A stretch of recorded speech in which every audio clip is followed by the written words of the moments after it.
Pledge of Allegiance. To the flag of the United States of America and to the republic for which it stands, one nation, under God, indivisible, with liberty and justice for all.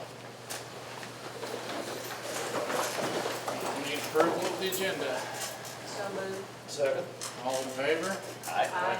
Opposed? Agenda's approved. Patron comments. Judy Lawrence? Yes, no, I guess just need to say prayers, so we not appreciate it. We're going to file the business of great time of this year right now. It's starting the beginning of a new year. And we ask for you to be with us. We ask for you to do this. Hold Jesus, we praise the Lord for the great things and good things that have been going on this summer, preparing these buildings and for the new buildings there, the important ones coming out, and putting in classrooms there that need to be done. So these children have a more solid, continuation in their education because they don't have to be floating everywhere, but they have one place to meet and get together with the teachers. Thank you for these blessings that you've given us, Lord. We come to know that time, Lord. Thank you for all of your love that you've given in the school. I pray now, Lord, for all the whole district. I pray, Lord, for the transportation staff. I pray for cooks and food servers, the maintenance staff and custodial staff, secretaries and professionals, counselors and librarians and nurses, special education staff, substitutes, for the new staff and all the staff members, administrations and principals, the school boards, the elementary schools, the middle schools, and the high schools, Father, and also include pray over the parents of all these children, and to all be united and doing best for these children. This whole year. It's going to be hard because it's still works that go around it, do good things all together for everyone. Give everybody patience with each other, give them wisdom, give them love, and really just walk in your peace too, Lord Jesus, amongst each other. Let there not be quarrels between each other, but let there be unity in each other, that they can come together and give it a great year, Lord. So give them a great start and a great year all throughout the whole year. Guide us and direct us with your wisdom and your knowledge for your in the school day. Just we welcome you here and we praise your holy name, and we are so grateful that we are not walking this alone, but you always promise to be with us forever and ever. So bless now this board meeting now with wisdom and guidance and do the work that needs to be done for the children here, and give them the best possible education in Jesus' powerful, wonderful, awesome name we pray. Amen.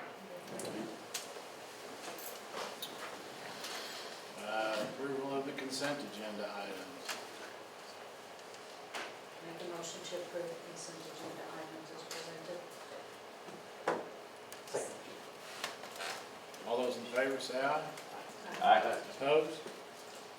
Consent agenda is approved. Storm recovery update. Okay, I don't know if Colin Rockmiller wants to present bids first, or if Stephen, you want to do just an overall update first? Y'all want to wrestle and figure out who goes first? I can go first. Okay, all right.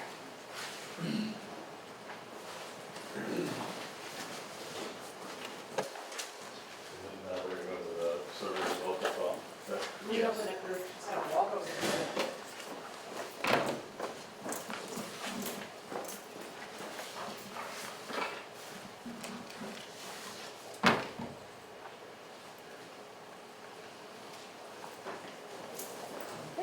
Thank you.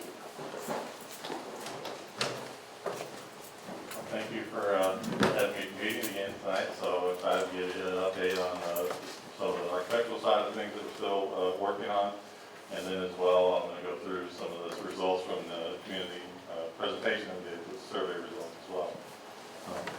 So just a couple things on the architectural side. We are still continuing to work on the gym renovation, trying to put parts and pieces of that back together. The floor's damaged, lights, windows, those sorts of things. So that is on our agenda. And then we're also continuing to develop the overall kind of concepts and opportunities that we started to explore prior to the community event. Kind of hearing what the community had said, that's starting to gear us towards further development of that. So we are still working towards those things. I'll be honest though, a lot of our effort recently has been focused on our portion of what we need to do and support the construction side of it on the temporary facilities. It's been, right, it's maybe a little over 30 days or so since that got rolling, so there's a lot of efforts in it. So that's taken quite a bit of our time. So we do have a document that we just issued out, the property owners are trying to get pricing on that. I think they actually have that for some additional temporary lot over here. We're still looking at some windows potentially, the old vocational building, and a couple of other things that we're still trying to accomplish. But like I said, the main focus is on getting temporary facilities. We have about 6 days and then in service. So I understand you went and toured those Monday, so it'll come together well. So I just want to go through the survey results.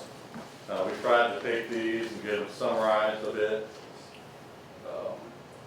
So we had, we utilized the Mentimeter process when we were there. Folks could jump onto their cell phones and go right to these questions. There was kind of a couple of different groupings of questions. One a little bit higher level on where they see Prairie County School District going, where they at now, where they want to see it go, kind of a higher level thinking. And then the second round of questions was really trying to drill down into some of the concepts that we had been presenting to them and find out about their support, what they like, what they don't particularly like, again, what would they support. So these are the same exact questions that we had on the Mentimeter platform. That's the first group, and this is the second group, and we're going to go into each one of these in a little bit of detail here. So we took them, we tried to consolidate these. As you can see, we had a total of 236 individual respondents. So those are individuals, separate individuals, totaling 318 general comments. Sometimes the comments kind of ran together, but the best way we could sort it out, that's kind of how it played out. So 236 folks. We didn't have a lot of paper versions handed into us, so primarily all of this is on the Mentimeter side of things. So the first question was, what do we think that should be really the number one priority for the school district? And you can see the percentages over here. Scoot that up with the hair. So improved facilities and new high school, it's kind of go hand in hand, but those combined, you're looking at 40% of them in just that realm. Secondary would have been Performing Arts Center, auditorium, and then there's quite a grouping of a lot of other smaller items that added up to 26% of some of the comments. But clearly, overall facilities and the high school focus for the most part. Okay, so this question is what would impact the success of the students the most? So if you had to pick one, how could we affect the students the most? And again, buildings and a new high school was just a little bit different way to kind of calibrate where they thought that the most impact you get. Kind of put kind of the smaller items aside, and you can see that number grows now to 72%. So if I have to pick on one area that's going to make the students most successful, we need to invest in the facilities and at the high school primarily. So then this next question, we started to ask folks to try to rank them. So if you had to put them in 1, 2, and 3 order, how would you rank these? General academic space, so science, mathematics, social studies, English, those types of spaces versus more specialized spaces. And then on the other side, extracurricular and athletics. So if you clearly look at the numbers, this one here, obviously, number one priority, general academic. I'll scoot that up, there you go. That was where folks thought that we needed to be focusing on, which is fantastic. The second priority comes in with the specialized, and you'll see that's because the second priority is this bar. So when we're looking at the bars, it's this one right here. That one's clearly slightly higher than the facilities for the extracurriculars. So then that's why that came second, and then third, the senior building, athletics, and extracurriculars were the third priority. So then we took these same numbers and we said, well, what if we kind of gave it a point system? So the points were weighted, 1 point, 2 point, 3 point. So if it was really a high priority, it was a 3 points. We took all of the votes in and put them together. And again, general academics stayed the same. But then you had a flip on these two right here, 287 points and 280 points between athletics or extracurricular and then the specials. So very close between the second and third priority.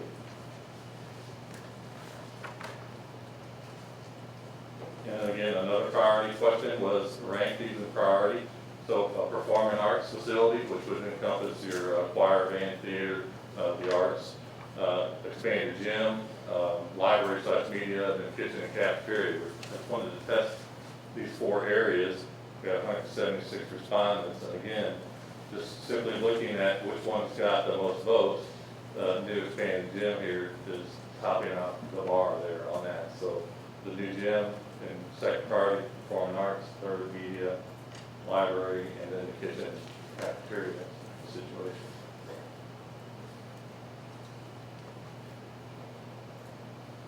And then the same thing, we took it and we said, well, let's look at it and try to look at holistically who voted for each of the categories and how did it play out. So your performing arts then became the first priority. So here, if you look at this each individual category, it was the gym and performing arts. When you start to take the numbers and give them weights across all of those, now it turns into performing arts, closely followed by the gym, the library, media center, cafeteria, so forth.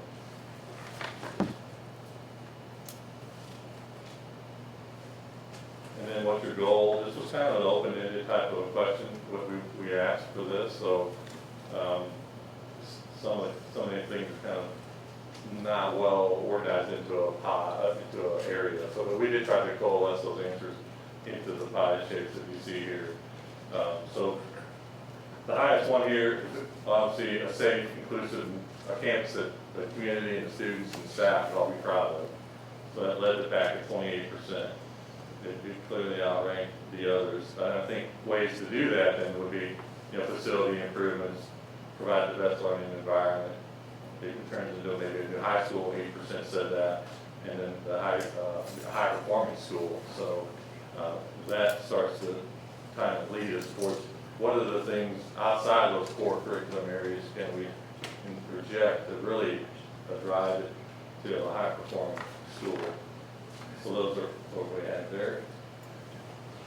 And then we presented the options. We had they weren't design solutions, so we intentionally wanted to call them approaches to how we're going to solve the problem. The A approach was we're going to essentially work with as much as what we have possible that's already intact. We know there's areas that are still going to be potentially removed, replaced, but they can take on maybe a little bit different shape, a little bit different form, but a lot of what's there would still be there. We would talk about working over the circulation, some of those improvements, but that was the A approach. The B approach was a little bit more removal of some of the existing things at the high school. We started talking about the library area on that. We started looking at the science classrooms, started working our way down deeper into that high school building. And then it had more new construction. And then approach C, really had getting away and having a separate middle school, separate high school, and a lot more restructuring of everything. So you get all the parts and pieces in there in just the proper order that you want. So it's kind of a light, medium, and heavy. And these are the results. So option C, there was 76% in favor of that, 19% in favor of the B option, and 5% favorable of the A approach. And then I just listed in here, and I will share it, I shared this document with Dr. Jones. There are a lot of comments. We have all of those documented in an Excel spreadsheet. We're still getting comments every day, actually, that are coming in. And I wanted to say, Ms. Stacy Seabold is over currently right now taking hopefully some more surveys at Okay. our open house at the primary Okay. building. And we'll continue to do that if we can leave the survey open and get additional feedback. yeah, I mean, we've So been, she can be here. we've been seeing, 15 to 20 comments almost at a regular basis every day coming in still, which is fantastic. So you'll see here some of the comments there was, and then also some of the things that have been taken off of the stations that we had set up with the boards that after the presentation. So that's what a lot of these are, is what was commented at with that day of the presentation. I will say on the actual comments, that's going to be that's on the spreadsheet. We did not touch them. We didn't change the wording on. We didn't even correct the spelling. So when you see that, it is exactly how they had given it to Mentimeter. So Mentimeter does have a filter on there that they do internally. We can't control that, so profanity and things of that nature, it will just disregard those comments entirely. So we don't see those. But we didn't affect any or influence the language by changing spelling or anything like that. So this question here was there anything that we kind of missed? You know, that we didn't talk about, that wasn't presented, or that you're not seeing in the survey. So these kind of comments are a little bit all over the place. 21% said no, everything was really kind of covered. We didn't think we missed anything. And then we didn't really talk a lot about security. You know, those are kind of really dialed down more into the design aspects of security. There are things when we did talk about some of the upper area outside of the high school, up where the temporary learning facility is now. You know, there are security concerns up there with traffic and cars. So there was a little bit of that touched on in the presentation, but we didn't talk about how do you harden spaces in buildings and as you approach buildings and getting from parking lots to doors and that sort of thing. So I think that's what that was probably, why that was on here, because we didn't specifically talk about some of that. We didn't specifically talk about parking, signage, or wayfinding, those sorts of things. We didn't put a lot of focus on the athletic piece. We did talk about how athletics is an important part, but we didn't focus on it. And then we talked about the financial piece of it. You know, the realization that we'll take financial investments to make this stuff optimized and just to get you back whole. So this was asking if they would support it in a bond initiative. 79% said they would, 5% said they possibly would, and then there was 16% that said no. So, and then I guess probably need to clarify this. This was actually all of the various comments that they sent Mentimeter's been involved. So I may have misspoken on the previous one. I think those were comments that were made the day of the presentation, some of those. So I will clean this up. I know I have to do one final edit to this. I'll get this out to Dr. Jones. I'll clarify this was the earlier slide on that. But overall, I was really happy that we had this opportunity for them. I'm glad that your community embraced that method of getting input. I think this is an effective tool that we need to continue to use as we move forward. And we don't necessarily have to wait for another community forum to do that. If we can try to start focusing on an issue or two, you just want to find out what their thoughts are. You know, we don't want to kind of wear people out on things, so because then when we do get down the road, we have more design done, and we want to have another community forum to get their feedback. We don't want to be tired by then with asking questions, but it is a great avenue, and it's effective, it sounds like, with your constituents. That's it on that. That's all I have. I wanted to do that. So What's that last number mean for participation? I think that's a percentage of. Oh, what that is of all of the questions that people ask, how many of them answered all of the questions? And so 62% of them went through all of the questions and answered those. The others, they kind of handpicked this one or the other. And you'll see that when I went through the different questions, there's a different amount of respondents and different amount of comments made. This is just an overall average when you look at it. You can see you had 62% of people who actually responded to the entire survey, so it was good. Earlier in the presentation, there was a pie chart, and the other category was like 26%. Right. Are you able to get that breakdown? Was there any, Yes. was that all I think it was even further up, was that all anecdotal comments, or did some align? Right, they were ones that it weren't clear to us that they were in one of the other areas of the chart. But we do have all that data, yes. You can get that breakdown? Yeah, I'd yeah, be we have interested to the- know what that would be. Yeah, we have all those counties, and we could further focus on that and say, how do these stack up within that other area? And yeah, we can take a dive into it. Because I agree, there's, there were 16, 20%, and one was even a little higher, I think, on, so, it's all in the details of the counties and the responses. Our last open house is on the 18th, so how long do you all want to leave the survey open?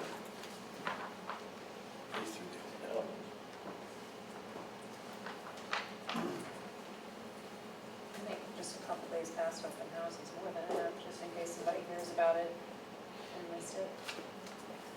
Yeah, and if we need, I mean, we could print out, or I can send you a PDF with that sheet that has the code on it, and if you wanted to take that to some of the various events or at the open houses, people could walk in, they could scan that. Is there a mandatory meeting for ninth graders? For high school? Getting a nod. There are actually three opportunities, Okay. 4 o'clock, or 5 o'clock, and 6 o'clock. Could you include this? Would that distract from your presentation? Or is Oh, there? you mean a reference to the survey? Yeah, a Oh, QR absolutely. code or something like that? Absolutely, we can put that in there. I thought you meant going over the results. No. Sorry. Just Yeah. provide that opportunity, take your phone out. Well, I was thinking actually, when Dr. Jones mentioned our open house on Monday, we could have the QR code all over the place. We've got a couple different information desks, counselor desks, just to try to drum up a little bit more response, so. And that's, Ms. Seagull is doing that at the primary, like where all the tables are set up for parents. So she has a table, and then middle school, I think we've kind of planned that out. Okay. And the boards that you all had at the informational meeting, we've got those set up as well. I think Mr. Ford's kind of organized that, and we've all got different shifts. Is that, I'm getting a nod from all the buildings? Okay, I think we've got that plan, but I did not have a plan for the freshmen. I think that's well attended, isn't it? Oh, yeah, the freshman is very well attended. The open house is scattered all through the day, but the freshman orientation, it's almost, I mean, we're usually at 90%. Okay, good. And you sent it out via the chamber. We sent it out at the very beginning, but if we can get it one more time. I said, we've got it in our Yeah. weekly announcements. Yeah.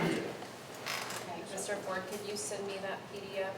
Yeah. Once we get it, and I can either do an individual one if I get it in time, or we can include a Tuesday or both. Okay. I'll just make a note on our presentation that these are the results as through this date or something. Sure. And then right when all this is said and done, then we'll readjust the document. So do you mind to send me what you have so far as of this date, and then I can Absolutely, disseminate that out to everyone? Yep, I'll get it to you tomorrow. That'd be great. Do that. Thank you. Any Thank questions you. for me? All right.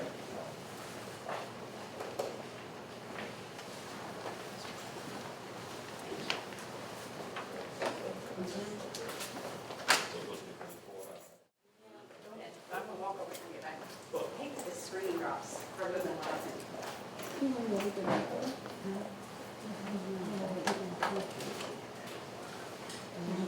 I know. I think that's it.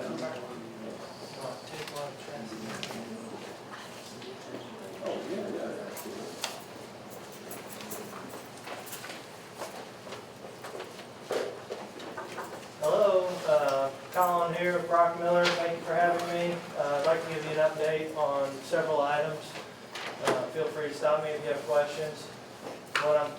What's getting passed around right now is a bid tabulation from a project that we did last Thursday. It's phase 2 of the low slope roofs. Phase 1 is currently being completed by Minor Second Roofing Sheet Metal. They're on the elementary school. And that basically included the elementary school, the vocational school, and various parts of the high school.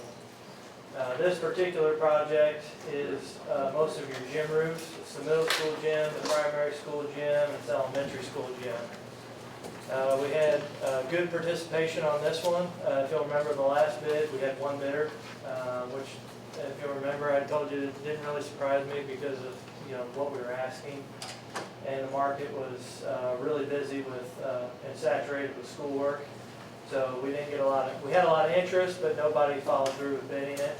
This one, we had much better turnout because these projects don't have to be completed until October. We went through the bids, we were happy with the numbers. The low bidder was D.E. Martin. We did a post-bid interview with them like we do with the other bidders. Have no concerns with using them. We ran this number through insurance, Gallagher Bassett, and they've approved it. And we would like the board to allow the district to go into a contract with D.E. Martin to perform this work. And in addition, I would like to note that these roofs were not originally picked up as being damaged and replaced by the insurance consultant. However, after we looked at it, myself and SAP and a local roofing contractor, we thought that it did need replaced. We ran it by insurance, they agreed. So these roofs were not originally part of the process, but after further investigation, Gallagher Bassett has agreed to pay for these roof replacements and the associated sheet metal along with them. Have you worked with, Martin Roofing? I have not worked with Martin Roofing, but I have worked with this particular person who used to be with Geisler Roofing, and Geisler has done work on this campus. And it's not because we haven't had the opportunity. They've been on a lot of our work.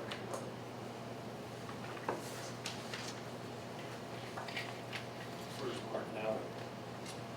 Somewhere in St. Louis.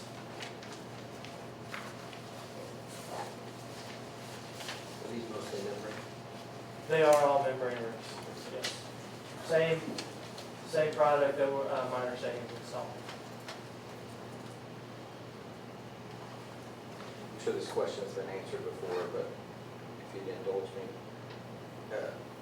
So whatever bid price we approve, what circumstance would cause that to change? If we got into unforeseen conditions, which is possible with roofing, we get into it, we realize there's bad decking underneath there, there's rotted wood, we have the ability to go back to the insurance company and ask for additional monies for that work, because it is unforeseen for the most part. A lot of times they'll go off of a core sample that they'll take, and they use that core sample data to tell us what the makeup of the roof is. So we make those assumptions on the bid documents that the entire roof is going to be based off of what those core samples are. In your experience, is that, I guess roofs is the most common variance? As far as unforeseen conditions? Yeah. No, I mean, site work and site utilities, there's a lot of that. Anytime you're getting into existing walls, you can run into that. But it is fairly common on re-roofs. And so far, what I've seen with insurance, if something came up, they would pay for it.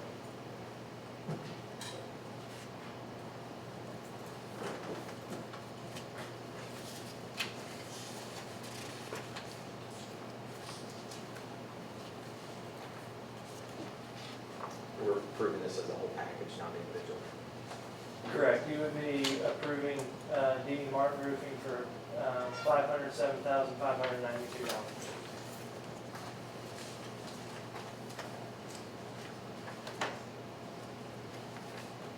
We'll make a motion to approve D.E. Martin Roofing for low slope roof phase 2 in the amount of $507,592.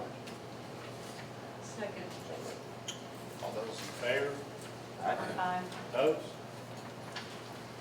Okay, another item that I'd like to discuss with you all is the insurance company is letting us install a rock laydown area just east of here. So it's, I guess it'd be south of the course temporary building, right up here on this little knoll. And it will allow you to get about 100 parking spots. And we met with the insurance company today and presented pricing on that, and they have approved that pricing as well. So this should alleviate some of your parking woes from the Learning Expo and the science buildings that we've gotten rid of your parking lot up there. Is this extra expense at a 10 million limit? Is it under that I category? don't believe so. It is, yep. And what was that amount again? I'm sorry, it is $80,000. And they've also agreed that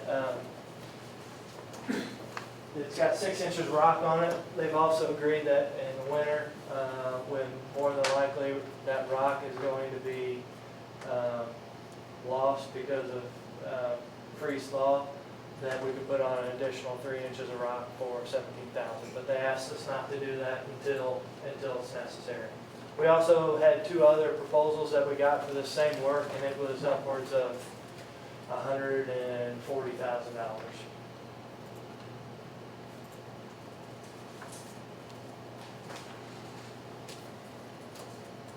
Are we anywhere near the point where we're concerned about that bucket? I Or was Tim, gonna talk about that in our session. later, okay.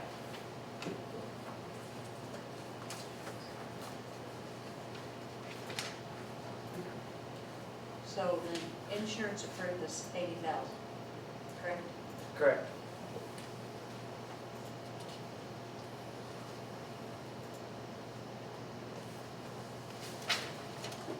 It still limits us to what we have left. We know it was around 6 something. I think it was. Closer to 7. I think it was closer to 7.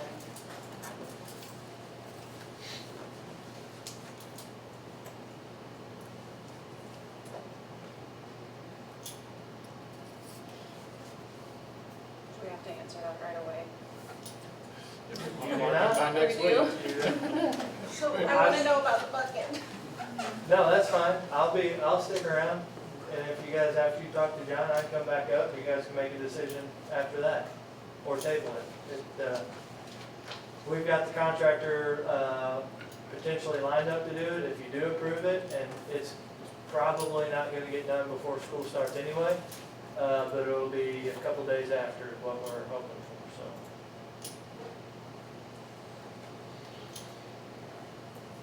I know it's a Mr. community concern, just without knowing where we stand. That's it's been a very big good. concern. Yeah.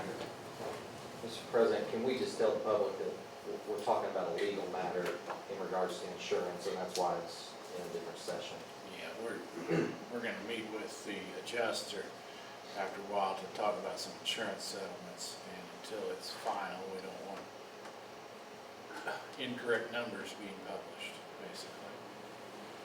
So as soon as we get final numbers, we'll put them out there to the public and publish them very clear.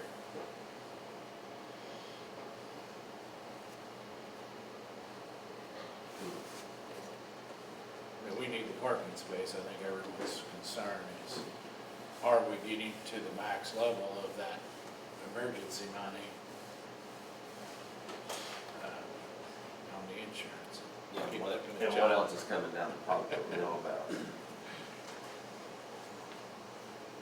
So I think that's the concern. Is our plan right now without that, is the bus parking lot like we were doing last year or no? After the 20th? Where were the students parked? So to answer your question, the way we ended the year last year, we had the students on the bus line with those buildings there, and the buses staying on the lot, and then just a random construction that we're still gonna have all the field stuff there. We Not can't- as doable. Yeah, it's just not doable. So, with that parking lot being taken away, obviously the gravel lot being taken away, I can speak of what I've seen this week today. I dropped off some stuff, and I wanted to ride around, it was like 7:45. And we just had our high school teachers meeting in the old senior high, which is majority of where, our classes are gonna be in the Learning Expo or the old senior high. And they were parking about a block and a half away. Now, that was just our teachers. So currently, we have that lot that sits just on the west side of the high school, kind of between the high school and middle school. Mr. Cowell's been kind enough to give us that. That's around 50 or so spots. Aside from that lot, we just have street parking for students and staff at this time. The parking lot down there by the middle school where the teachers used to park, can we use that still for some, or is that Not already this- being used? Go ahead, Bud. So that right now is currently, we painted a football field on it, Okay, so that is for a band.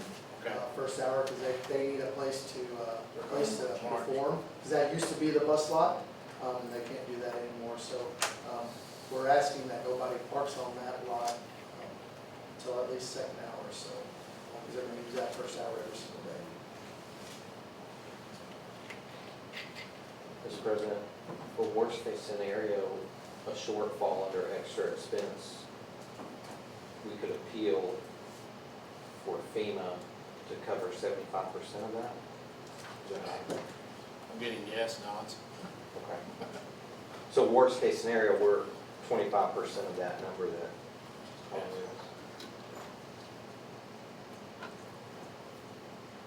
Sounds like it's needed. I think this parking space is needed drastically. I think once you consider the FEMA funds, it's a much easier decision.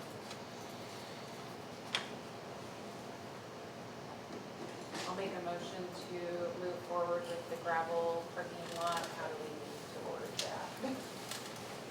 It's a laydown area. Gravel laydown area.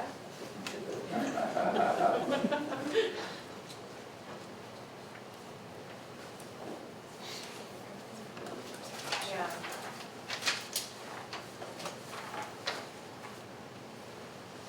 What am I looking at? My glasses aren't. Colin, help.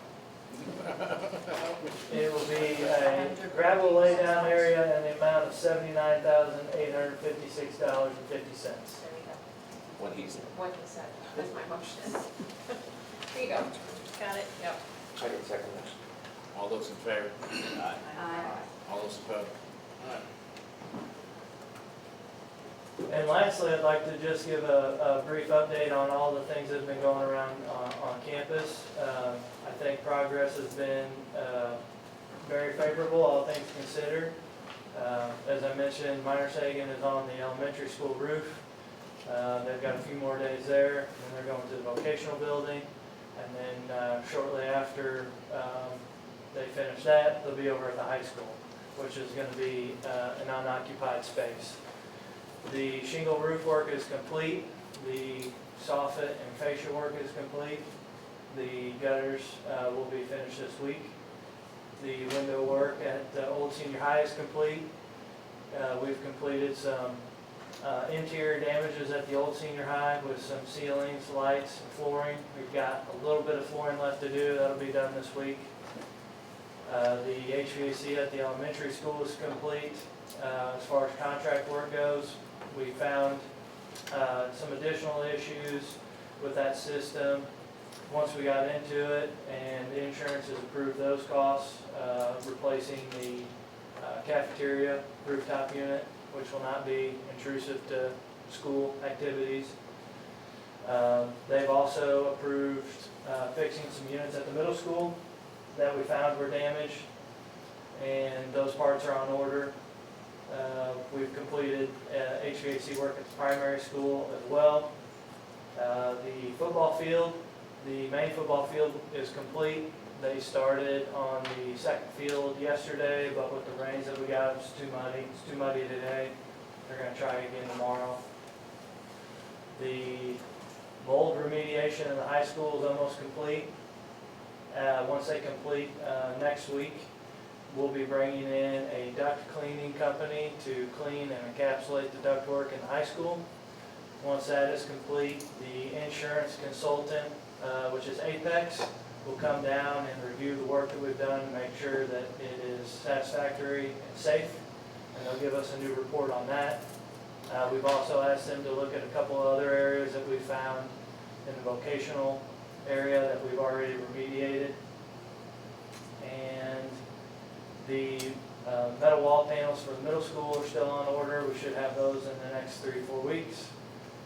the Flex DC work, which is the temporary buildings that you see.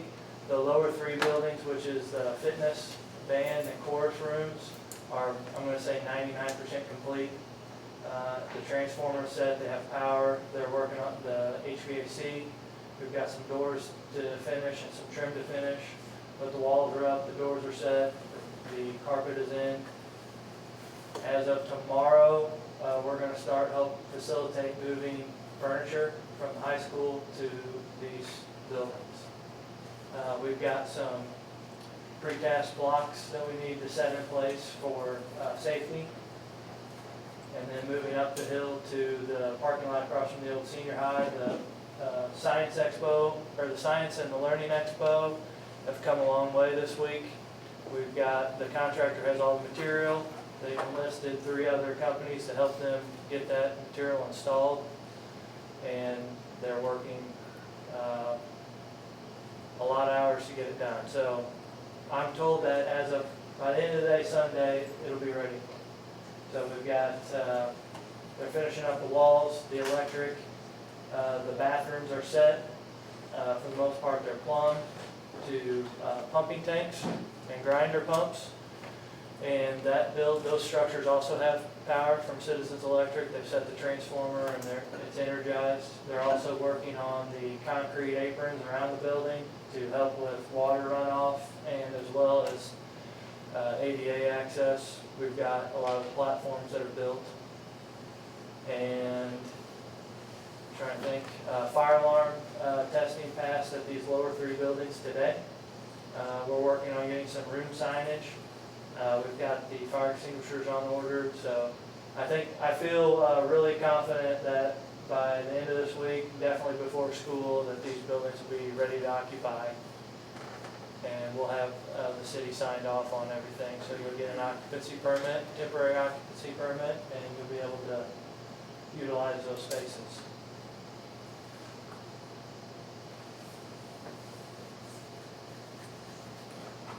It's coming along. What does that timeline look like for you for Monday? What's the, as a high school mom, getting asked every 5 seconds? Well, being ready by the end of the day Sunday, when we have our open house and orientation on Monday from 12 noon until 7. Nobody's contracted to be here on Tuesday, and then school's supposed to start on Wednesday. It sounds busy. That's my short answer. It sounds very, very busy. Let us know how we can help. So it could be right. It's a non-contracted day, they can come in and do the private parade. On Tuesday, when you get, obviously, if that's the case, by Monday and Tuesday, you'll be moving furniture. Can you utilize student volunteers, for example, athletic teams, et cetera, to help move that furniture? Actually, fellas and I were talking the last couple of days, and again, today, we're gonna start on that tomorrow with the spaces that are available. So tomorrow, we're focusing primarily on moving things out of the high school and into the old senior high, because we're shifting a couple of those over to the expo. And then the hope is by late tomorrow afternoon, some of the elementary rooms in the new student expo will also be ready. And we can start moving some of that bulk furniture into there too. And Friday, we're hoping that most of it's not necessarily going to be student ready, but there'll be enough room in there that we can start moving in more of the chairs and desks and just the furniture stuff into the rest of those spaces. And we've been talking with our coaches and our club sponsors and that kind of thing about getting students in to help out with that. You know, many hands make light work, so. Very good. 25 kids, each grabbing a desk apiece, that's one classroom, in they go, so. Very good. Oh, do you know when that'll be climate controlled, or is it already? These lower ones are now, and the units for the upper ones are there, so I'd say by the end of the week, they'll be hooked up as well.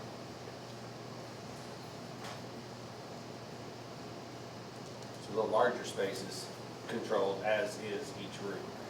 Yes, there's smaller units that control the individual rooms.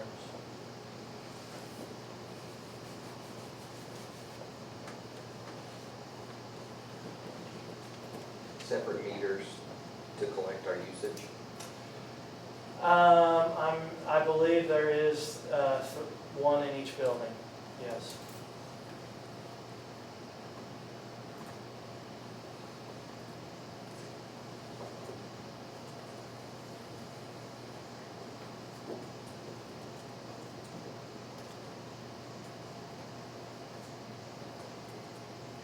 Thanks for all the work. Thank you for it. So, Mr. Rogers, I'd like to thank Mr. Matt Dick. He's been a great asset. John in the back, Mr. Chris Bird, Flex TC, done a wonderful job. But these two gentlemen sitting back here have spent countless hours trying to come up with a plan to make that work. But your guys have done great work. Well, I would Done agree, awesome work. everyone that's out here, even Flex TC, who we've not worked with before, everyone has gotten along extremely well, and it's been pretty fun to watch. It's a lot different Some than last fun. Wednesday. Some It's a lot fun to different than watch, last yeah. Wednesday. Well, thank you. Thanks, Colin. Thank you.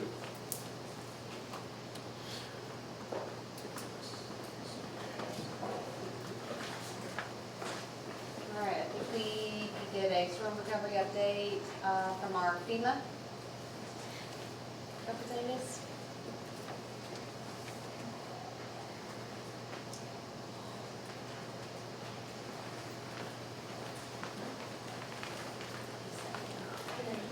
Thank you for having us.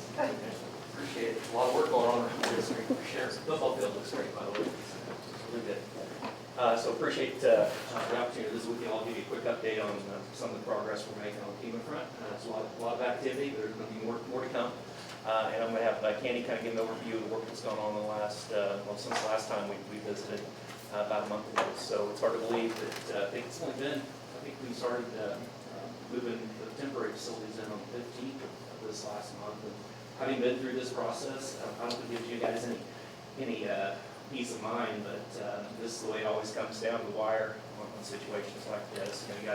You know, everybody pitches in. We live in the Midwest. We're not afraid to pitch in and put our back into things and get work done. So I've been really impressed with when I'm on the job site and as Colin alluded to, just the teamwork. I mean, it's like a dance inside that facility, and the electricians and the folks that are putting in all the stuff for the technology, and the contractors, the drywall guys. I mean, they're just working so well together. So I've just been really impressed by the work and made tremendous progress since last week when I was here. So I'm pretty excited, but it is a little nerve-wracking. So just hanging there. So I'm gonna let Candy kind of give an overview of some of the projects we have going on. So go ahead. We started on soil removal. We kind of help with making sure that you have the right load tickets, photos, and make sure all your records are up to date for it to be FEMA reimbursable. You do get the 75% of that, and then you'll be at the 25% if, whatever insurance doesn't cover after that. Our goal is to make sure that is a FEMA reimbursable project. And right now, we've removed up to 62 load tickets is what we have right now in our folder for FEMA. And we've also spoke with FEMA. We had a meeting on August the 6th. FEMA was there, as well as us. Brock Miller was there, staff was there, and we all discussed making sure that we had correct documentation. They also reviewed the scope of work that we're doing right now and making sure that we are on the right track. They also gave us the next steps, which I've provided to Dr. Jones and Ms. Lacey, and we are going to work on that because we have a meeting next week, and they should start scheduling site inspections. And site inspections is where FEMA comes in. They look at every damage, and what they do is they determine what your insurance adjuster said, that's what they're going to go with. If they see that something the insurance didn't catch, we're going to catch it on the FEMA side. If it's something insurance said that maybe it was damaged and they didn't see it, we will make sure that they have the proper documentation from your insurance company and make sure FEMA picks that up so it is a FEMA project. Our main goal is to maximize your funding from FEMA, and we want to make sure that you are restored back to pre-disaster conditions. That's your FEMA goal. Right now, we are also doing a Google Drive with NFA. We make sure that your insurance, make sure they have every documentation that you've spent so far, and making sure that they match with what we send into FEMA. And we have also centralized tracking for that documentation from FEMA and your insurance company, so it is one tracking system. FEMA and your insurance is recovery aligned right now. So what we've done is making sure that FEMA is aware of what you're filing and the insurance is aware of what you're filing at the same time. Right now, I'm working with Lacey. Lacey and I have a good communication. We make sure your documentation is in process. We make sure that all the communication lines are open, especially with FEMA. If they come in and say we need to see document X, we make sure that that document X is ready to go. We are currently working on a couple of other aspects of funding for you. One of them is school safety. Now that you're kind of like an open campus right now, so you want school safety. And so we're looking into that with Department of Justice to make sure, because there are grants available, and Dr. Huff is in the process of working with them.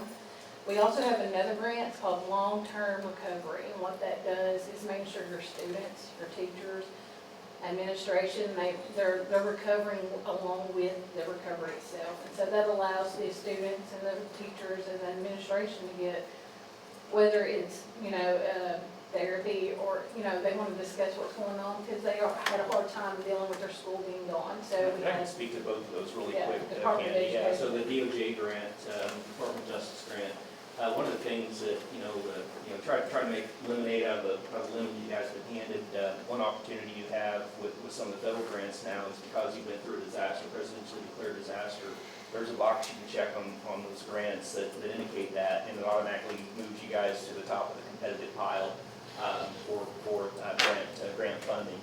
So I've been working with Garrett on the DOJ grant. So he and I spoke together last week to talk about just kind of an approach to determine what those school safety needs are. And it's nice to see that. I'm pretty passionate about school safety personally. To see that on the community responses, and so that'll actually give us good leverage too. That we've gotten community input on that topic. We'll be probably putting together a community safety committee of some kind to kind of evaluate what needs to be done or what the needs are. Work with administration, obviously, and then develop a grant application that will be submitted probably next May. It's usually due into June time frame, and so there's funding available there. In the U.S. Department of Education grant, it's the Project Serve is the name of the grant, and it's funding specific for schools after man-made natural disasters to support children, youth, and communities and families that have been impacted by the disaster to provide them the support that they need as they recover fully. So those are two grants we're looking at right now. Well, what sort of thing could they apply for? So are you talking about on the education grant? So they can apply for, it's really, and then I'm working with Stacy and Dr. Jones and a few of the other principals and counselors to try to form what that might look like. Could be additional, and again, it's up to you all, but additional counseling support, if they need an additional counselor to help this. It's a one-year grant, so it's not a permanent position, and you'll go into that knowing that. But additional counseling support, if that's an area of need, if there's a need for a caseworker, could use it for staffing, could use it for, we use it for things like software to help with tracking different issues, if there's particular needs. And they're pretty, the US Ed grant is pretty, it's an easy grant to write, not unlike most federal grants. DOJ grants, kind of a monster. The U.S. Department of Ed grants an easy grant to write, and they work with us actually in kind of facilitating what they will and won't approve. And so once we submit it, we kind of got the green light for them to go ahead and submit, then it's pretty much a done deal at that point. Just round numbers, a district this size, we worked with one down in Mississippi, probably about this size district. It was around a $200,000 grant to provide funding for support of that kind of work. So we're still in the process of determining what that is. Your folks will be the ones to decide what the needs are, and then we'll start through that process and going back and forth with the U.S. Department of Ed to determine what they're willing to fund. And what kind of timelines on that? So the U.S. Ed grant's fast. That one can come together pretty quickly once we get the grant submitted. Usually the turnaround once we get it submitted, you're talking weeks, not months. So you're probably less than a month once we get it submitted. So we're working on that currently. Of course, everybody's hot heavy into getting the school year started right now, and so we're going to give everybody a breather. They've got the document they started already. we started talking about this shortly after the disaster, actually, and so they started drafting one back in March. And the problem was we couldn't submit it until it became a presidentially declared disaster, so we had to wait for that to happen. As you all know, that took a long time. And so once that determination was made, and that made you eligible for that particular grant opportunity. And I've worked with the ladies at the U.S. Department of Ed that are responsible for that grant. They're great. They're great to work with, and they'll help get us pointed in the right direction. But I've done 3 or 4 of these, and they've all been successfully awarded. So you said site evaluations will begin next week. They'll start scheduling them next week. That's when they'll actually walk into high school and say, hey, it's over 50% damage, let's go. Yeah. And we're going to be advocating heavily for that. And, the team behind us here, Colin and Steve and John, they're all in your corner on that. And so we're going to make a really good argument, I think, for that. I think personally, of course, I'm biased, I think it's a no-brainer, but we'll see. We're going to advocate heavily for that. And that's going to create some new opportunities for you as well. What's the typical turnaround there? I mean, once they come in and assess, how long until they make a decision? It's the government, so I'm sure it's not. That's probably a better Candy question than me question. She's been through that recently. Well, it usually takes 4 to 6 weeks to get an answer back from them. We stay on top of them though, and like every week we're checking in, because it seems like if you advocate a little bit more, then they're more inclined to be with you. The group we did talk to that was here, they're going to be boots on the ground with that site inspection, so more than likely they're going to be, that's who will make sure that they advocate for us to make sure that they respond in a timely manner. So once FEMA does respond, you will start turning in your invoices, you'll turn into a scope of work, we'll turn in blueprints, we'll turn in everything once they determine that. So I know that's a big question that we're all anxious to hear the answer to, because that certainly charts course for what recovery is going to look like for you all. So we're going to get that one hard. Any other questions for us? You certainly know how to reach us if you need anything. We appreciate you guys and what you're doing, and it's heavy lift, just hang in there. And once kids get back in school, life will be better. Thank you, guys. Thank you.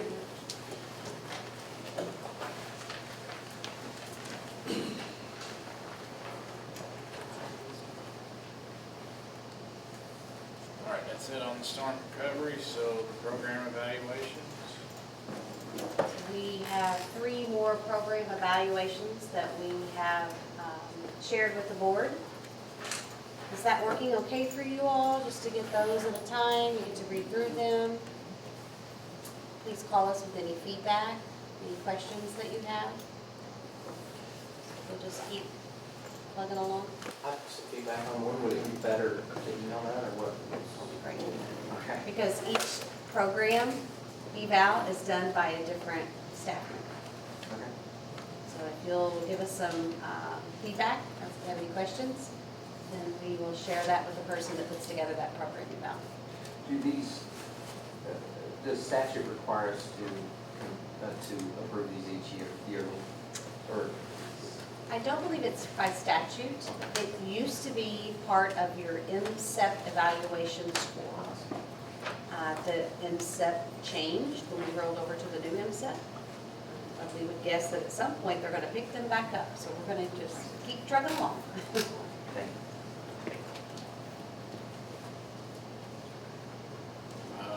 Communications, the spotlight for new teacher training. We'll create a nice little video.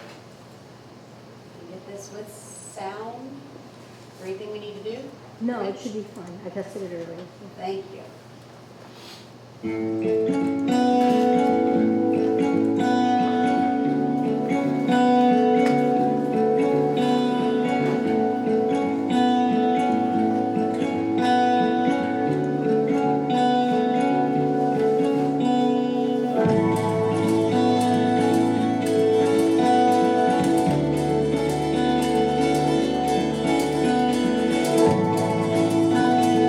Started a couple of years ago. We started our green carpet welcome because we wanted to make sure we were very welcoming to every teacher that came into our district. Our philosophy here is that we are a family, a district family, and so we wanted to make sure they felt welcome as they came. And so we began to start this green carpet welcome, and we line up and cheer them as they come in on their first day.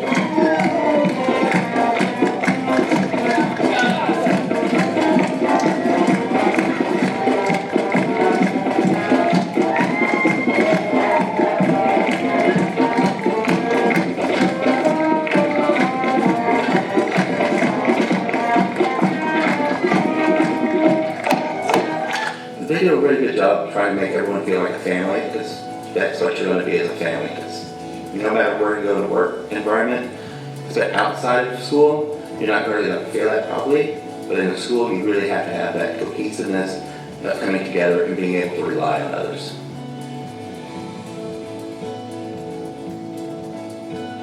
So we provide 3 days of new teacher workshops here in the district. And those are a variety of just, your onboarding that any new employee might get, like choosing their insurance. But then primarily what we do is we just introduce them to our curriculum, our philosophy. Primarily it's about welcoming them and getting them to know our district. So it's very helpful to make the connections to the right people that you need. I also feel like the tours and things like that they provided at the time were also helpful because the campus is kind of spread out and you felt more like a part of the district, I think, just from that experience.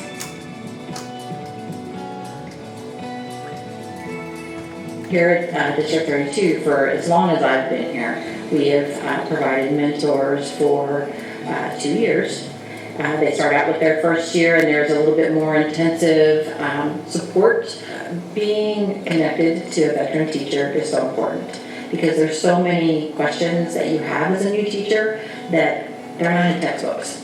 It's your person to fall back on. So basically, your mentor is the person that you can go to that's not going to be judgmental to you. They're the ones who you can go to for any questions you have or just have any, just a soundboard. So your mentor is basically the person that you're going to rely on for the first year and possibly in the second year. Classroom management tends to be the hardest thing for people because nobody wants to be that guy. So you have this fine line of being the teacher that people like, but yet being able to teach. Tears are usually shed at some point, but that's normal. It's first year, troubles. But that's, again, where you go to your mentor and say, I'm having this problem, what do I do? And we also, at District 32, we also have PLCs, and that's your professional learning committee. And you can also take that information and hey, what are you guys finding in your rooms that are working for you that's not working for me? And so you also have your team to back you up as well.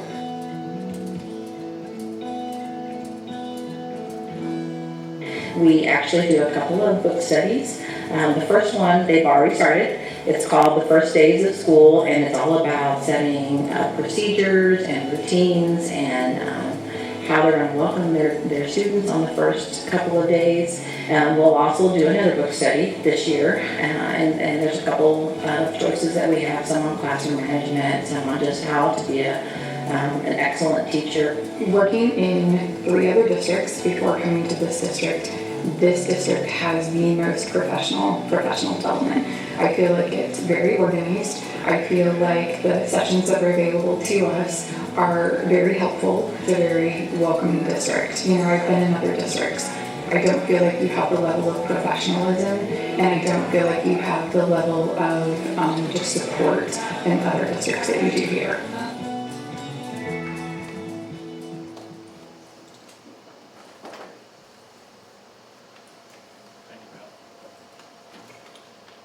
Next up, Mr. Ford would like to speak to us about some new ideas for the board engagement.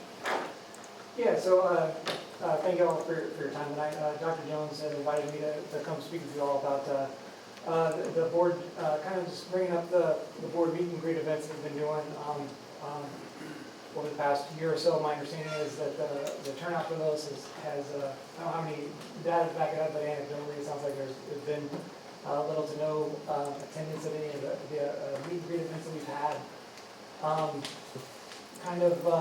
Just looking back at some of the surveys that we've had, it seems like folks are pretty already programmed and just there's not a lot of appetite for an extra event to go to. So just kind of wanted to bring it to you guys and see if that's something you want to continue to do or do in a different fashion, or would you like to scrap the meet and greet program and think about engaging folks in a different way?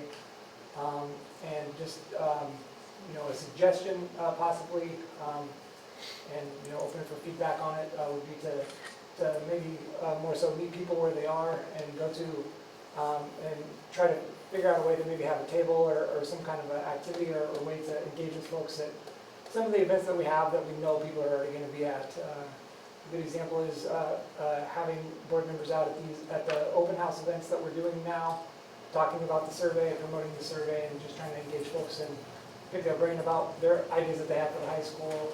Also, Dr. Jones mentioned that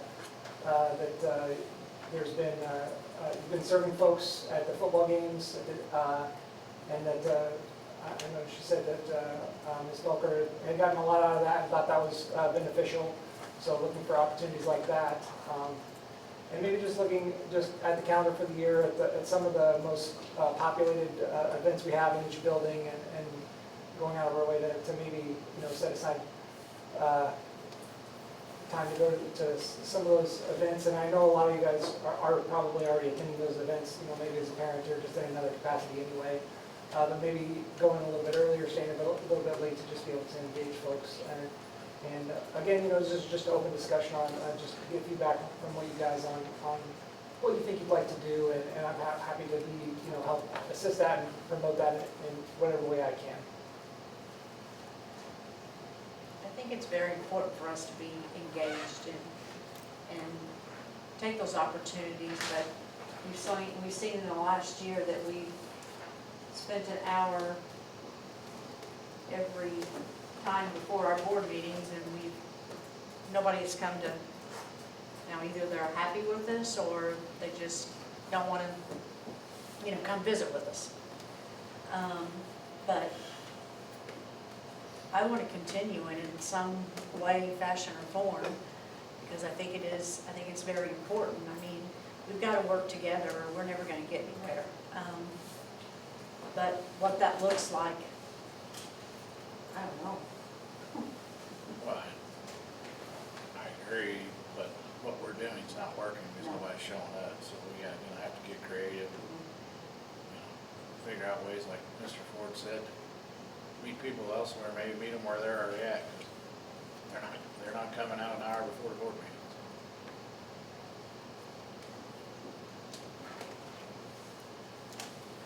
I think pursuing the sporting event idea that you had mentioned is a good start. Like you said, I'm already there. Showing up a little early, having a table or information, even just to update where we're at with everything. They're gonna wanna hear it right now, more than anything. Another suggestion that I reached out to some of my colleagues at neighboring districts, and one piece of feedback I got from the folks at Gateway, that they do, they go out to the local service organization, the Lions Club, the Rotary Optimists, and attend like one meeting a year to give a little presentation about the school district. And I know we've got folks that are here that are involved in some of those, so if we can possibly make those connections. And I know Dr. Jones said she does go to some of these meetings to represent the district as well, but if we can get possibly a board presence as well. Just again, another suggestion. I'm not trying to dictate anything, but and also we're going to be in September presenting at the Coffee and Connections with the Chamber, about what's going on in the district. And I know Alex is involved in the Chamber, but that'd be another great opportunity to engage with folks in the community, in the business community as well. That is typically very well attended, so anything important that we need to get out, or if we need to do a second version of the survey, that's a great time to have a QR code in front of a lot of people. That's probably the best attended one on the year. It is our best attended. The date this year? September 18th. I agree, shifting the focus. I don't mind doing the serving events, because that's a good thing, but how can you engage better? I felt like that didn't work very well. I don't know the answer, I'm just pointing out there that the service activities were good, but we were kind of behind a grill or behind the counter. Is there a way to be more accessible at that? It's not just walking around. Just throwing that out there. But I support shifting from the before the meeting because it didn't work.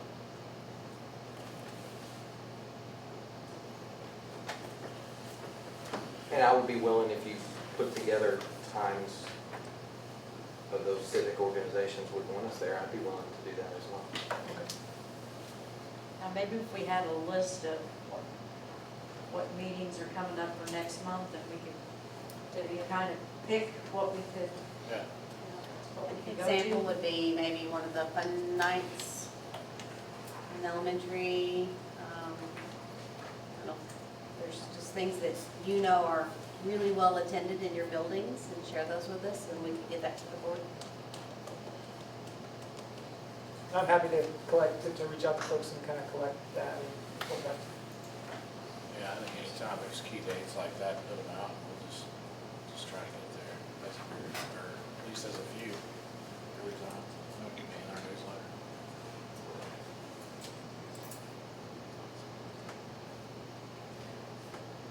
Thank you. Thank you.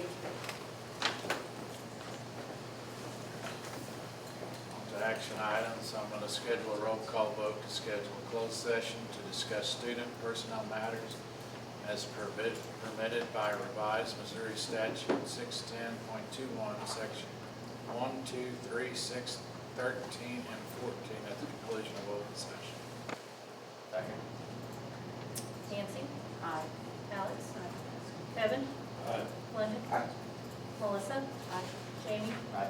Dominic? Aye. Next up is the professional development plan. We have to approve this every year.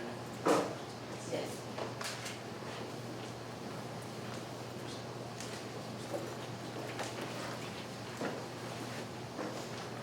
Good evening. I'm going to cede a lot of this conversation to Dr. Cross, who is our chairperson of our district professional development committee. Hopefully everyone had a chance to look over the plan. It's pretty much the same as before. I will answer any questions you have. I know the committee is very grateful to the district to go above and beyond the required 1%.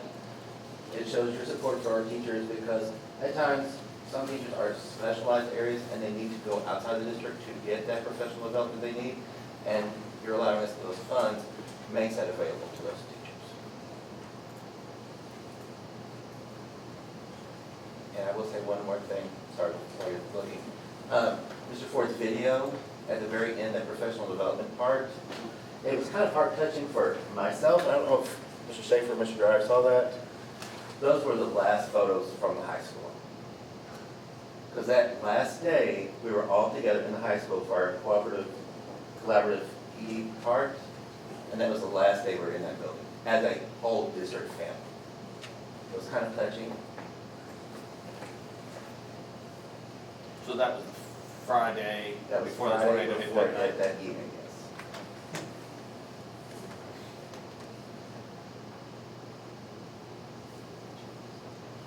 Any questions?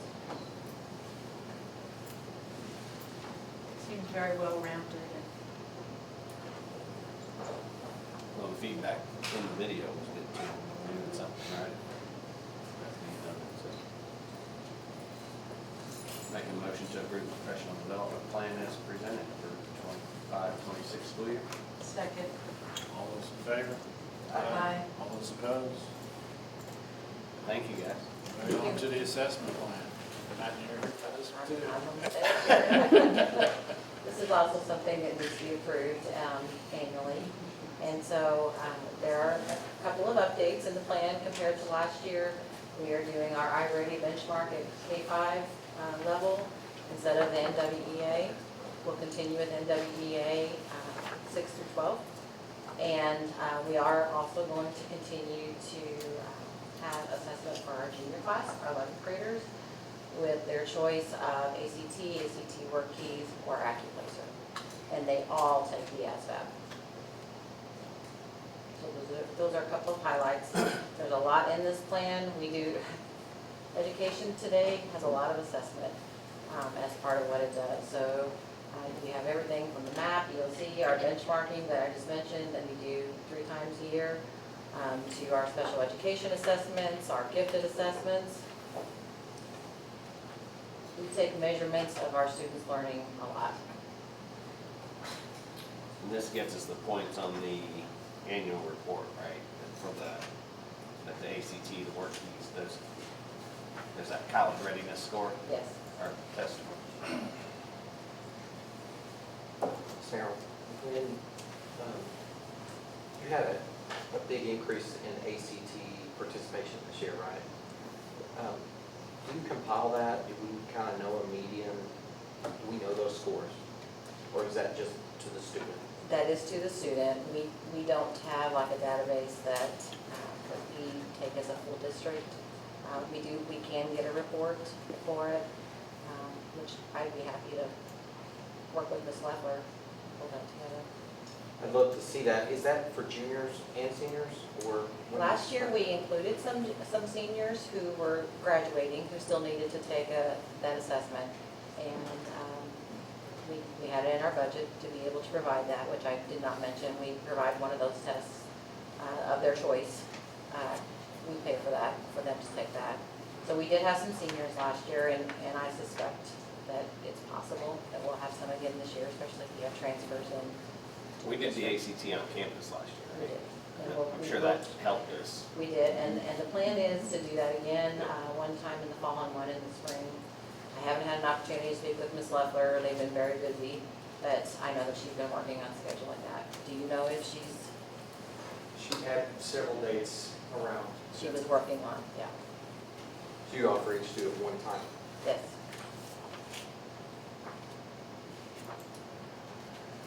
If you had another opportunity, let's say a senior had already taken one their junior year, could they be included at their cost with your proctor or whatever On campus. on campus? So it's one test per student. So what we would pay for, are you talking about on our charge, or if they? Could someone at their own cost be in your proctor? Instead of going to another campus. They can still take it on They can do campus that. if they pay for it, right? A second time. Is it an open testing site, I guess is my question. No, it is not an open testing site. And, we were invoiced for the full amount. Okay. So it was not by individual students, it was just here was the total cost. So, I'm trying to kind of think how we would do that. It's not out of possibility, but we have to figure out. Because otherwise you travel to Cape or. Right. Yeah. It could definitely be part of the conversation, because that is what we're trying to do, is to make it more accessible for our students, and that's the whole idea. I mean, I took it twice. I think a lot of people do, so that's the reason I'm asking. Absolutely. I took it 3 times, so. I did worse on my second time. Yeah.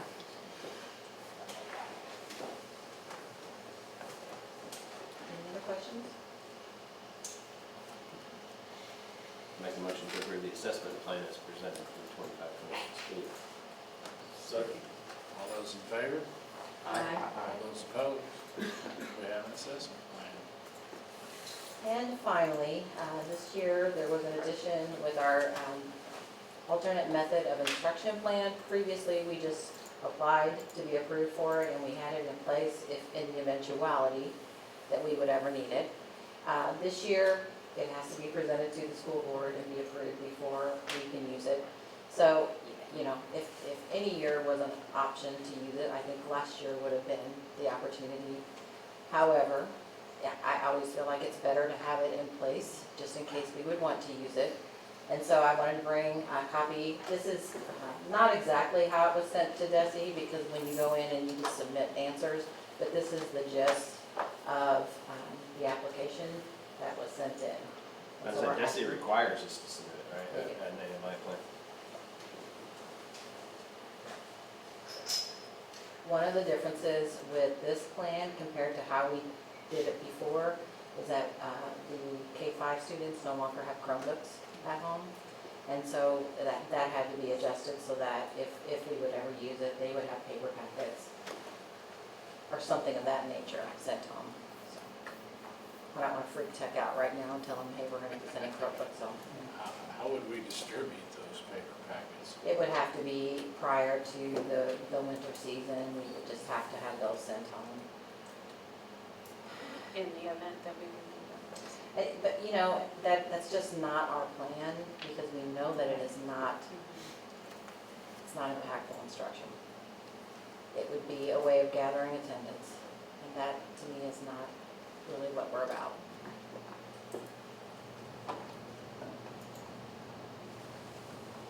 Any questions about that? Do we still have hotspots and stuff parents can get if we have to use it, that they can check out? We do. I don't know how many there are. Okay, I was just curious if we Yeah, still yeah. have them or not. Yes, we do. Okay. And the buses still have it, right? Yeah, I'm just ongoing, we're doing it. Make a motion for the alternate method of instruction plan as presented. Second. All those in favor, say aye. Aye. Opposed? Thank you all. Thank you. Thanks. Thank you. Next, we need to assign an alternate board secretary because Dodie is Retired. on family medical leave.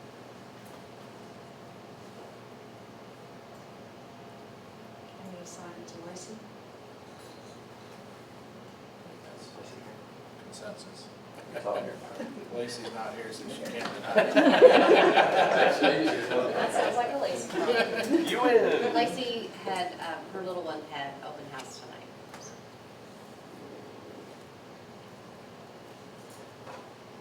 So I make a motion to assign the alternate board secretary to Lacey, sorry, I was forgetting about Keith, O'Keefe. Second. all those in favor, say aye. Aye. Aye. Opposed? Adult meal prices. All right, we set the adult meal prices separately than the student prices, but there is a guidance document that basically tells us what we have to charge.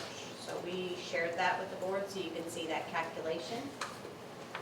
And so the recommendation, based on that calculation, for the adult lunch price for the 25-26 school year would be recommended no change to the amount to be set at $4.60.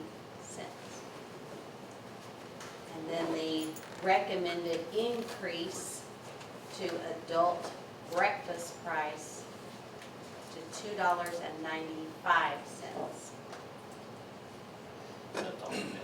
Yeah, a penny. We have to do it. Sure. Make a motion to approve the adult meal prices as presented. Second. All those in favor? Aye. Opposed? All right. Superintendent financial report. We still have the sad, ugly one that's not colorful. So, the software that runs our finance query out of System is not talking to the new year file set. So it is not pulling our July data accurately, so we're still working on that. But this report right out of System, although it is not very pretty, it provides exactly the same information. So we typically provide for you every month our working budget, what our year-to-date activity is, and what remaining budget is. We pay a close attention to the percent, and then we do a comparison to the prior year. So each of those columns presents that information. This first page would be all of the revenues. And the second page would be expenses. This makes me appreciate the charts, the bar graphs, and all the assumptions that we can put in. But we wanted to still provide you all with accurate data. And then we also wanted to include a format that we are very familiar with, is that ASDR format. And so this is our predicted preliminary, pending any audit adjustments, because sometimes after the audit, they will come in and want us to recode things differently. So we could end up with a few changes between Fund 1, Fund 2, Fund 4. This is a preliminary ASBR that you can pull from SISTEN for the 24-25 school year. And then now we got enough of our budget in, we can use that same report to run a working budget for the 25-26 school year. The reason why there's a red block, because red always is like a red flag, that's in Fund 2. We do not receive enough revenue into 2 directly to cover teacher salaries. So at the end of the year, we transfer from 1 over to 2 to 0 that budget line item out. So that will remain red throughout the school year.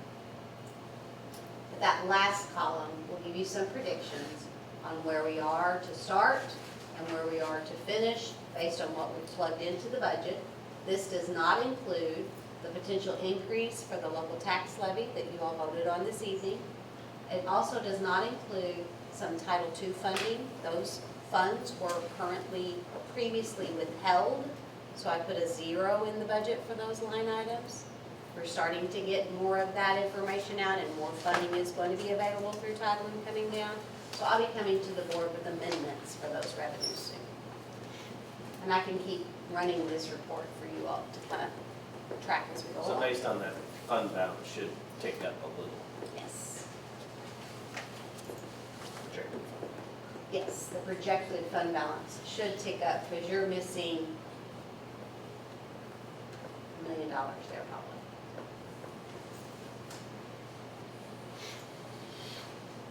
And we're not gonna plan for it until we know we're gonna get it. And remain careful and conservative on predicting revenues. And that's what I have, and I apologize that it's not very pretty. Maybe next time. The next report was those Yes, sorry.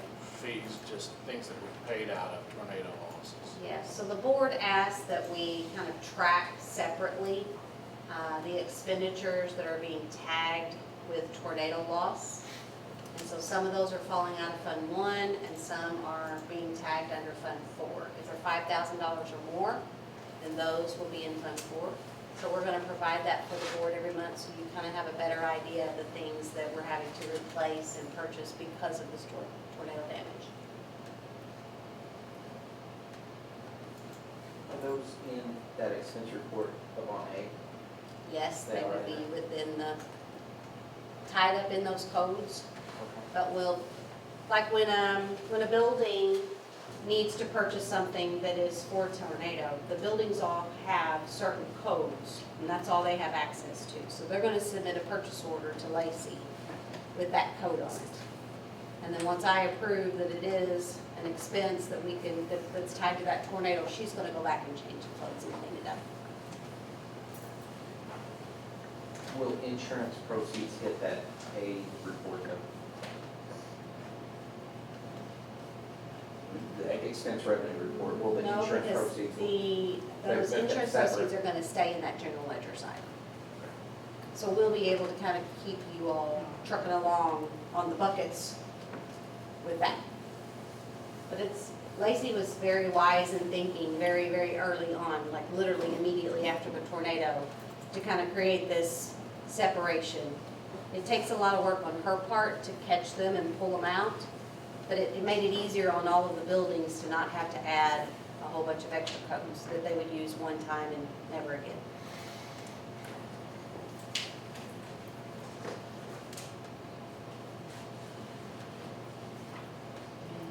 Any questions or concerns about those purchases? No, thank you for doing that. The next next is the current job openings. I asked to have this on here just so we can see where we're shorthanded yet. We are super excited that all of our certified positions are filled for the 25-26 school year. Mr. Dreyer and I, we're going to split between girls soccer and baseball in the spring, I think. So, but we are looking for assistant high school girls soccer coach and also assistant baseball coach. And we have district grant coordinator on the right-hand side and some other positions there. And if we have anybody in the audience who wants to drive a bus, you're welcome to sign up. See me afterwards here. We have bus drivers, substitute positions. We're super excited, all our certified positions and public coaching positions we have. That's a little update. A great group of new teachers in here last week. As the video showed, Mrs. Narrow and others did a great job with those new teachers. Super excited about the group we brought in.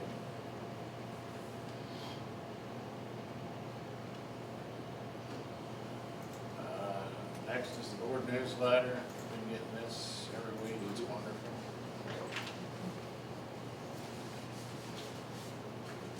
We, to improve communications between me and the board, specific to our storm recovery, I started creating a Friday newsletter that has some narratives in it, but a lot of pictures, because pictures are worth 1,000 words. And so I send a newsletter out every Friday to the board with an update for that week. Several members of our team, construction team, architect, FEMA, and our insurance adjuster have also been providing updates, and I've been sharing that in the newsletter. So it's very obvious to the board that they are very busy as well. Very much appreciated. I found that it was very helpful to turn around and send almost that same identical newsletter to all of my admin team, because during the summer we are not connecting like we can during the regular school year. And so I found it that I would tell a couple people something and realize that others did not know that. So I started sending that newsletter out to all of the admin, the directors, so everybody was getting all the same information at the same time. And I apologize, it's probably a little too much, because some of that may not really relate to what's going on in your building specifically or your department, but that way everybody's on the same page. Then that led to, if we're sharing it with the board and the admin and the directors, why would we not share the same type of information with all of our employees? Because a lot of them all summer kind of felt a little left out and in the dark and didn't know what was going on because they weren't here with us going through it. So I've started sending the same thing but different to all staff every other Friday. I've enjoyed doing it. It really helps me at the end of the week really focus on the positive things that we have accomplished, because it's very easy to get overwhelmed and see what still needs to be done. And it has really been, it's really been a great thing for me personally. So I hope that it has helped everyone else as well. I'd like to continue doing that. Thank you for doing that. It's been very helpful. I look forward to it. Yeah, can I have a question, or ask a question? We should have 2 home varsity football games in September. Are we gonna be able to play them at home, or are we playing them somewhere else? No, This newsletter is not my newsletter. This is Mr. Yes. Ford's newsletter. It's linked. Okay, sorry. Yeah, I mean, but I was flipping through this one. In September, you're talking? Yeah, there's Yes. September 5th is our first home game. and we'll be able to play on the field? Yep, they got it done. I've been talking to Kevin about every other day, which is the guy that Yeah. put the field down. And the roots are already about 1.5 inches, 2 inches long, so. Okay, he because has- I was under the impression we wouldn't be able to get on the roof, so. No, I've heard all kinds of things. I don't know where it's coming from. I get it. But no, he has full confidence that we'll Good, let him that's get awesome. on it. Maybe even a little bit before Labor Day, to Good. paint it and all that stuff, so. We're gonna have to get the grill out, guys. There you go. We'll be parking in city parking lot. Running a shuttle bus. Right, which you can talk to Mr. Hayden about getting. Say, I'll take any volunteers for parking on Friday night or what? It's an interesting job. That'd be great It's board gonna- engagement. It would be. It would. It's an interesting It's gonna conversation. be extra lack of space. The parking up above will help, I hope. Mr. Rogers, we making a donation, can we get that like by Friday? Sure, yeah. And we're ready for our MSBA video. Guys, I have to get a 7-year-old in bed for his first day of school tomorrow, so I apologize, but.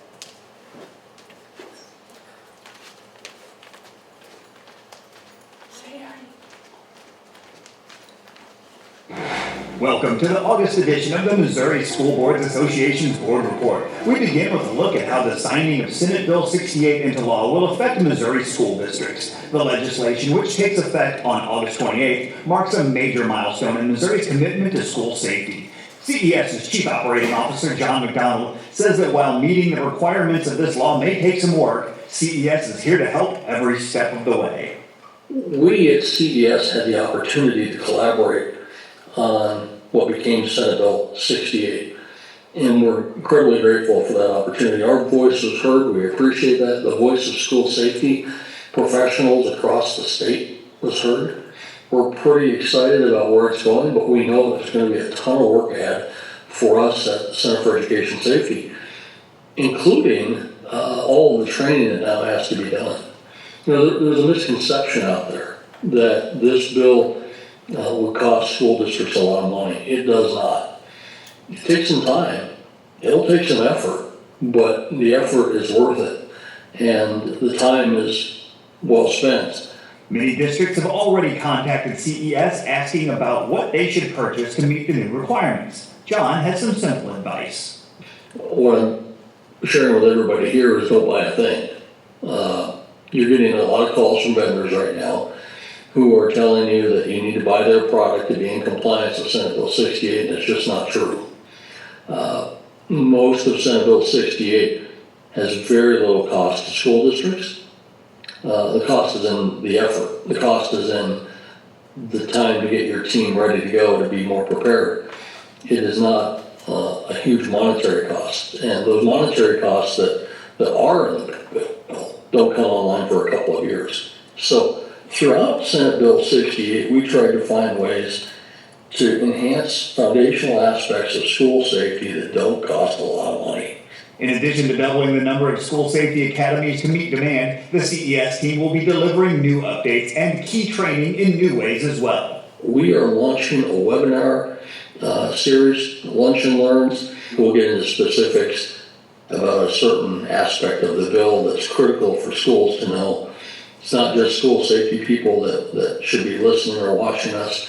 Our administrators, even our boards, our superintendents. I understand your time is limited, your time is valuable, but this is a big bill. And, you know, I come from a place where I've learned over the course of my career that at the end of the day, in the aftermath of crisis and tragedy, you'll either have to justify what you've done or you'll have to justify what you didn't do. To learn more about Senate Bill 68 and upcoming safety trainings, visit the MSBA website and watch the weekly for updates. Also, make sure that your safety teams receive the Safety Weekly emails from the CES team. John covered so much important information that we couldn't fit it all into the board report, so visit the MSBA website or the MSBA YouTube channel to see the extended interview with John. CES is also proud to co-sponsor MSBA's AI and Education Symposium Wednesday, October 22nd in conjunction with the MSBA Annual Conference in Kansas City. MSBA's Director of Digital Initiatives, Mark Henderson, says that the event has something for everyone regardless of your AI expertise or experience level. AI is transforming education right now. Are you prepared to lead the changes in your district? At this one-day event, we'll explore how AI supports learning and how school leaders like you can lead with confidence. We'll kick off with Kim Carr, co-founder and executive director of Digital for Good and I Can Help, a nationally recognized leader in digital wellness and online safety education. Then you'll experience expert sessions led by practicing educators, technology professionals, legal experts, and student voices covering AI implementation in classrooms, cybersecurity, policy development, career readiness, and more. Registration is open now for the AI in Education Symposium, as well as the MSBA Annual Conference in cooperation with the Missouri Association of School Administrators and the Missouri Association of School Business Officials.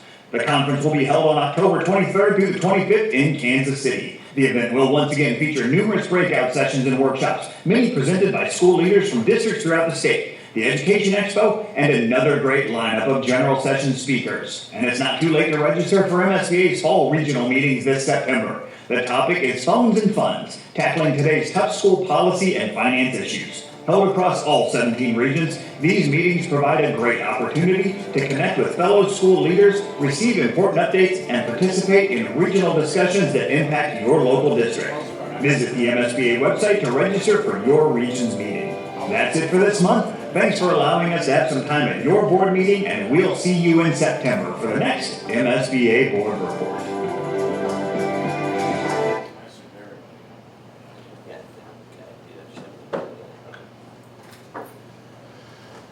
We need another motion. Motion to adjourn open session. Second. All those in favor? Aye. Opposed?